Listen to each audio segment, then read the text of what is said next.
Hello, my dear would-be executive officers of Andhra Pradesh and Telangana. Economy అంటే ఆర్థిక వ్యవస్థ అని అర్థం.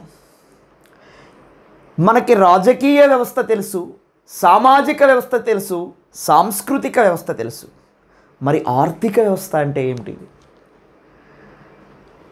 ఒక దేశంలో ఆర్థిక కార్యకలాపాలన్నీ వ్యవస్థీకృతమైతే దానినే ఆర్థిక వ్యవస్థ అంటాం. అంటే ఒక వ్యవస్థ కింద ఆర్థిక కార్యకలాపాలన్నిటినీ అధ్యయనము చేసేటువంటి విభాగాన్నే ఆర్థిక వ్యవస్థ అని పిలవాలి. సో ఒక ఎకానమీ యొక్క ఎకనామిక్ యాక్టివిటీస్ని మనం నేర్చుకోబోతున్నట్లు అన్నమాట.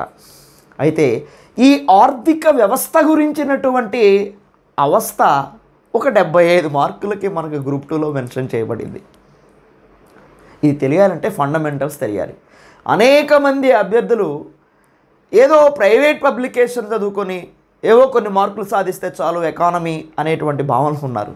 కానీ మీ జీవితాన్ని మీ గ్రూప్ 2 ఎంప్లాయ్మెంట్ని, మీ గ్రూప్ 2 ఉద్యోగాన్ని డిసైడ్ చేసేది ఖచ్చితంగా ఎకానమీ. గుర్తుపెట్టుకోండి. గ్రూప్ 1, గ్రూప్ 2 ప్రిలిమినరీ పేపర్ చూశాక ఈ విషయం మీకు బోధపడి ఉండాలి. ఒక్క ప్రశ్న ఒక పేపర్ నిండా ఇస్తున్నటువంటి పరిస్థితుల్లో బేసికల్ నాలెడ్జ్ లేకుండా ప్రశ్నలకు ఆన్సర్ చేయగలమా? ఒక్కసారి ఆలోచించండి మిత్రులారా. రైట్. సో బేసికల్ నాలెడ్జ్ నుంచి మనం అధ్యయనం చేయవలసి ఉంది. ఆర్థిక వ్యవస్థ అంటే 4 పిల్లర్ల మీద నిర్మించబడినటువంటి ఒక అద్భుతమైనటువంటి భవనం. 4 pillars. So economy depends upon 4 pillars. It was constructed by 4 pillars. So what is the first pillar? The first pillar is వినియోగము, కన్జంప్షన్. అంటే వినియోగము అంటే సాధారణ పరిభాషలో ఉపయోగించుకోవడం. దేనికోసం ఉపయోగించుకుంటావు? నీ కోరికలను సంతృప్తిపరచుకోవడానికి ఉపయోగించుకుంటావు. ఏమి ఉపయోగించుకుంటావు? వస్తువులని కానీ సేవలను కానీ ఉపయోగించుకుంటావు. ఇది మామూలు భాషలో అర్థం చేసుకోవాలి. అంటే ఒక వస్తువుకి ఉన్న మానవుని యొక్క కోరికను, for suppose this is a marker, రాయాలి అనేటువంటి నా కోరికని మార్కర్ తీర్చింది చూశారు. సో ఒక వస్తువుకి ఉన్న మానవుని యొక్క కోరికను తీర్చగలిగే శక్తిని ప్రయోజనం అంటుంది అర్థశాస్త్రం, యూటిలిటీ. ఆ ప్రయోజనాన్ని పొందడాన్నే వినియోగము అంటుంది ఎకానమీ. క్లియర్? సో ఒక వస్తువు ఇచ్చే ప్రయోజనాన్ని పొందడాన్నే వినియోగం అంటాం. ఎందుకు? మన కోరికలను సంతృప్తిపరచుకోవడానికి. క్లియర్? నా ద సెకండ్ థింగ్ ఈజ్, అసలు ఆ వస్తువు ఇచ్చే ప్రయోజనాన్ని నువ్వు పొందాలి అంటే ఆ వస్తువు తయారు చేయబడి ఉండాలిగా. ఈ మార్కర్ ఇచ్చే ప్రయోజనాన్ని నేను పొందాలి అంటే ఆ మార్కర్ తయారు చేయబడి ఉండాలిగా. రైట్. దానినే ఉత్పత్తి, ప్రొడక్షన్ అంటుంది మన శాస్త్రం. ఈ ఉత్పత్తి ఎలా జనిస్తుంది? ఉత్పత్తి కారకాల నుండి జనిస్తుంది. అంటే భూమి, శ్రమ, మూలధనం, వ్యవస్థాపన, సాంకేతిక పరిజ్ఞానము, land, labour, capital, organisation, technology. వీటిని ఉత్పత్తి కారకాలు అన్నాం. ఏ కారకాలైతే ఉత్పత్తికి దోహదపడుతున్నాయో వాటిని ఉత్పత్తి కారకాలు, ఫ్యాక్టర్స్ ఆఫ్ ప్రొడక్షన్ అని పిలుస్తున్నాం.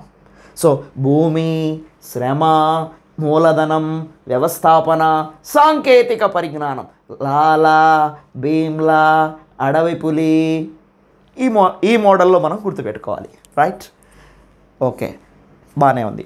తయారు చేయబడిన వస్తువు, ఈ వస్తువు తయారు చేయబడింది, నేను దీన్ని కొన్నాను అంటే ఆ షాపు యజమానికి డబ్బులు ఇచ్చాను, ఆ వ్యక్తి నాకు ఈ వస్తువుని ఇచ్చాడు అంటే ఏం జరిగింది?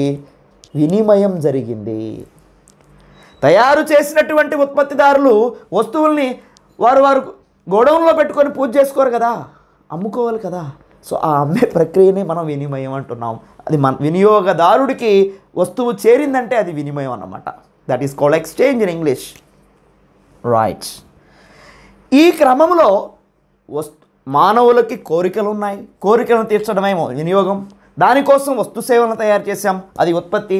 తయారు చేసిన వస్తువులు వినియోగదారుడి చెంతకు వచ్చింది, అది వినిమయం. ఈ మొత్తం ప్రక్రియలో ఆదాయము సృష్టించబడింది. ఆ సృష్టించబడినటువంటి ఆదాయం, అంతే కదా, నేను ఇప్పుడు డబ్బులు షాపు యజమానికి ఇచ్చాను అంటే ఆదాయం సృష్టించబడింది కదా. ఇప్పుడు ఈ మనీని ఏం చేయాలి? ఉత్పత్తికారకాలైన భూమి, శ్రమ, మూలధన వ్యవస్థాపన, సాంకేతిక పరిజ్ఞానాలకి పంచాలి. ఆ పంచే ప్రక్రియనే పంపిణీ, డిస్ట్రిబ్యూషన్ అంటుంది economics. So economics is differs from economy basically. అర్థశాస్త్రము సిద్ధాంతపరమైనటువంటి రాద్ధాంతాలకు ప్రాధాన్యత ఇస్తే, ఆర్థిక వ్యవస్థ ఆచరణీయమైన అంశాలకు ప్రాధాన్యత ఇస్తుంది. సిద్ధాంతాలన్నీ, సూత్రాలన్నీ అర్థశాస్త్రంలో ఉంటాయి. ఆ సిద్ధాంతాలని వాస్తవ సమాజంలోకి, భారతదేశ సమాజంలోకి దానిని మనం అప్లై చేస్తే దానిని ఎకానమీ అంటాం. అలా అప్లై చేయడానికి ఈ 4 పిల్లర్స్ అవసరం అన్నమాట. సో ఇది మనం గుర్తుపెట్టుకోవాల్సినటువంటి మోస్ట్ ఇంపార్టెంట్ ఇన్ఫర్మేషన్. సో దీన్ని మనం ఒక డెఫినేషన్ ఓరియంటేషన్లోకి తీసుకొస్తే, ఒక దేశ ఆర్థిక వ్యవస్థ గురించి మాట్లాడుకుంటున్నాం కాబట్టి దేశములో ఉన్నటువంటి ప్రజల యొక్క కోరికలను సంతృప్తిపరచడమే కదా వినియోగం అంటే. ఫస్ట్ పిల్లర్ అయిపోయింది. అవసరమైనటువంటి వస్తు సేవలను తయారు చేయటమే కదా ప్రొడక్షన్ అంటే, ఉత్పత్తి అంటే. రెండో పాయింట్ అయిపోయింది. తయారు చేసినటువంటి వస్తువులని ప్రజలకు మారకం చేసి, అంటే ప్రజల వద్దకు చేర్చాము. మారకం చేయటాన్నే కదా వినిమయం అన్నాము, ఎక్స్చేంజ్. తద్వారా సృష్టించబడిన ఆదాయాలని పంపిణీ చేసేటువంటి ప్రక్రియనే డిస్ట్రిబ్యూషన్ అన్నాం. ఈ 4టిని కలిపితే ఆర్థిక వ్యవస్థ అంటాం. అంటే భారతదేశ ఆర్థిక వ్యవస్థ, చైనా ఆర్థిక వ్యవస్థ అని మనం మాట్లాడుతున్నాం అంటే ఈ 4 పిల్లర్స్ గురించి మనం మాట్లాడుతున్నట్లు. ఇది ఆర్థిక వ్యవస్థ.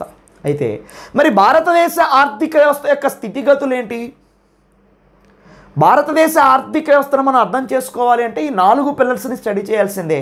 కాబట్టి వినియోగం అనే కోణంలో, ఉత్పత్తి అనే కోణంలో, వినిమయము అనే కోణంలో, పంపిణీ అనే కోణంలోనే మొత్తం ఎకానమీ నిర్మించబడింది. కాబట్టి ఈ 4 అంశాలను ఎవరైతే శాస్త్రీయంగా అధ్యయనం చేస్తారో భారతదేశ ఆర్థిక వ్యవస్థ గురించి వాళ్ళకి క్షుణ్ణంగా అర్థమైనట్లు అన్నమాట. So I hope you understood this video. This is the fundamental structure how to sensitized about the economy is. So my dear aspirants, so ఆర్థిక వ్యవస్థకు సంబంధించినటువంటి వీడియోస్ మీకు కంటిన్యూగా వస్తాయి. చక్కగా వింటూ నోట్ చేసుకొని ప్రాక్టీస్ చేయండి. Thank you very much.